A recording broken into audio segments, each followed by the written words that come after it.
અનેક વિસ્તારમાં સ્ટ્રીટ લાઇટો બંધ. સ્ટ્રીટ લાઇટો જેતપુરમાં અનેક વિસ્તારમાં બંધ હોય ગુનાખોરી વધવાનો ભય. જેતપુર ધોરાજી રોડ કેનાલ કાંઠા વિસ્તારમાં સ્ટ્રીટ લાઇટો બંધ. સ્ટ્રીટ લાઇટો બંધ હોવાને કારણે રહેવાસીઓ મુશ્કેલીમાં.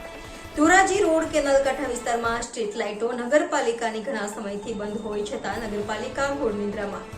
વહીવટી શાસનમાં નગરપાલિકા દ્વારા પ્રજાલક્ષી કામ થતા ન હોય લોકોમાં રોષ. નગરપાલિકા દ્વારા જેતપુરમાં સ્ટ્રીટ લાઇટો ચાલુ કરવા સ્થાનિકોની માંગ. NN news Jetpur. દર્શક મિત્રો, તમારી આસપાસ બની રહેલી અવનવી ઘટનાઓ વિશે જાણવા માટે NN ન્યૂઝને લાઇક કરો, શેર કરો, સબસ્ક્રાઇબ કરો અને બેલ આઇકન પ્રેસ કરો, જેથી આપને નોટિફિકેશન્સ મળતી રહે.